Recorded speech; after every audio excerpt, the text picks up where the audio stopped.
घोर लापरवाही की। 15 मिनट की बारिश में सीवरेज भर जाते हैं। ये जो झीलों की नगरी बनाना चाहते हैं तो झीलें यहाँ पे उत्पन्न हो जाती हैं और हमारे सिविल सर्विस के जाने वाले जो हमारे ऐसे अभ्यर्थी थे उनकी डूबकर मौत हो जाती है। ये दिया है आपदा की दिल्ली की सरकार ने। लेकिन अब हम दिल्ली के युवाओं के लिए राज्य की विभिन्न प्रतियोगी परीक्षाओं की तैयारी में उनको सक्षम बनाने के लिए एक मुश्त 15,000 रुपए की वित्तीय सहायता प्रदान करेंगे ताकि वो प्रतियोगी परीक्षाओं के लिए अच्छी तैयारी कर सकें, उनके माँ बाप पर कोई बोझ ना बने, हमारे दिल्ली के युवा शानदार रिजल्ट दे सकें और परीक्षा केंद्र की यात्रा की लागत भी और आवेदन शुल्क की 2 अटेम्प्ट तक प्रतिपूर्ति हमारी भारतीय जनता पार्टी की सरकार करेगी। ये वायदा है हमारा दिल्ली के युवाओं से और दिल्ली के युवाओं से कहता हूं, ये मोदी की गारंटी है जिसकी पूरा होने की भी पूरी गारंटी है। अगला मैं आपके सामने रखना चाहूंगा हमारे अनुसूचित जाति वर्ग के, इनकी कितनी अनदेखी की है। मेरा केजरीवाल जी से सवाल है, मेरा आम आदमी पार्टी से सवाल है, अतिशी जी कहने को मुख्यमंत्री है या नहीं किसी को पता नहीं है। 5 वर्षों में जितनी मेरे हाथ पर उंगलियां है ना साहब, 5 वर्षों में केवल 5 एससी छात्रों को स्कॉलरशिप छात्रवृत्ति दी है इस आम आदमी पार्टी ने। आपदा सरकार ने 5 सालों में केवल 5 एससी छात्रों को छात्रवृत्ति प्रदान की है, केवल 5। इन्होंने तो कहा था एससी समाज से हम उप मुख्यमंत्री बनाएंगे। बनाया क्या? 5 नहीं 11 साल बीत गए। लेकिन भारतीय जनता पार्टी की जहां जहां सरकारें हैं, आप देखिए हमारी केंद्र की सरकार में जब से मोदी जी की सरकार आई, अनुसूचित जाति वर्ग के कल्याण के लिए हमने 250 गुना 250% यानी कि 2.5 गुना की वृद्धि की है और एससी एसटी ओबीसी के उद्यमियों के लिए पीएम मुद्रा योजना हो, इसमें 40 करोड़ के ऋण के प्रदान किए।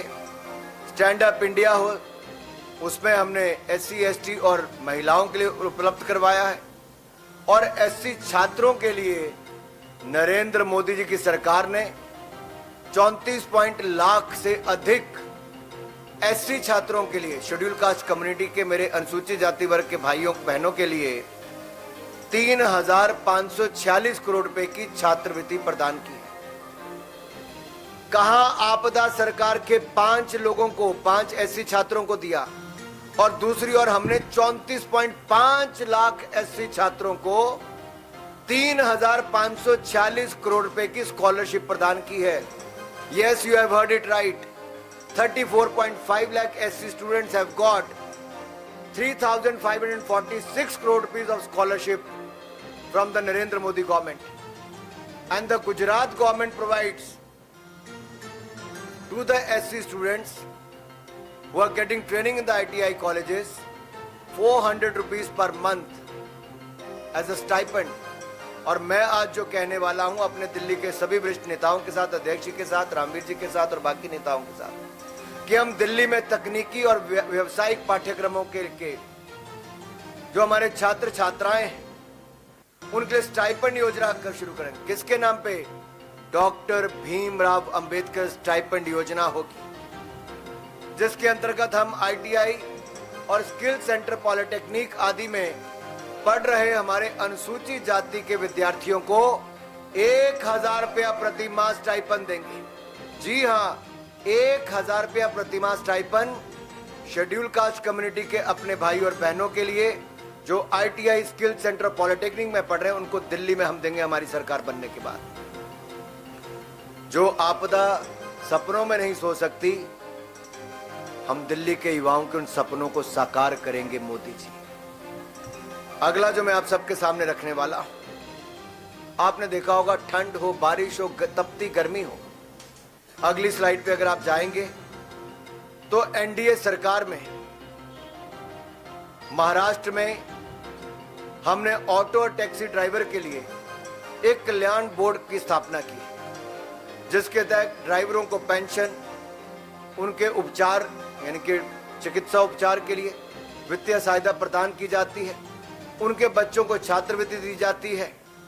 लेकिन अगर आप दिल्ली में देखें तो आज से 11 साल पहले ऑटो के पीछे अपनी फोटो लगाने का काम तो इन आपदा वालों ने किया था, वो आज तक फोटो ही लगाते हैं। ऑटो वालों के लिए कुछ नहीं किया इन्होंने, कल्याण बोर्ड की स्थापना नहीं की आपदा वालों ने, और आपदा वालों ने ऑटो टैक्सी ड्राइवरों के लिए 2025 से अब तक कोई कल्याणकारी योजना नहीं लॉन्च की। और मेरी खुली चुनौती अरविंद केजरीवाल जी से, अगली बार मीडिया के सामने आए तो जवाब दें, क्यों उन्होंने एससी समाज के हमारे विद्यार्थियों के लिए क्यों केवल 5 बच्चों को स्कॉलरशिप दी, और क्यों ऑटो टैक्सी ड्राइवर वालों के लिए कल्याण बोर्ड स्थापित नहीं कर पाए, क्यों कल्याणकारी योजना नहीं करवा पाए। अगर अरविंद केजरीवाल जी को चेहरा दिखाने का इतना शौक है तो जवाब दे, मुंह खोलें, इन सवालों का जवाब दें। कल्याणकारी योजना क्यों नहीं शुरू की ऑटो टैक्सी वालों की? आज हम मोदी जी की गारंटी यहां देकर जा रहे हैं आप सबके सामने। ऑटो और टैक्सी ड्राइवरों के लिए दिल्ली में बीजेपी के मैनिफेस्टो का दूसरा पार्ट जारी कर दिया। अभी आप केंद्रीय मंत्री अनुराग ठाकुर को सुन रहे थे। बीजेपी के संकल्प पत्र भाग 2 को जारी किया गया है और ये बड़ी खबर है, दिल्ली की हर समस्या हल करेगी बीजेपी। देखिए, बड़े बड़े वायदे, चाहे वो आम आदमी पार्टी की तरफ से किए जा रहे हो या बीजेपी की तरफ से किए जा रहे हो, लोक लुभावन वादे जिसे कहा जाता है, संकल्प पत्र जिसका पार्ट नंबर 2 बीजेपी की तरफ से जारी कर दिया गया। अनुराग ठाकुर प्रेस कॉन्फ्रेंस कर रहे हैं, हर समस्या जिसका निस्तारण करेगी बीजेपी। बीजेपी का कहना है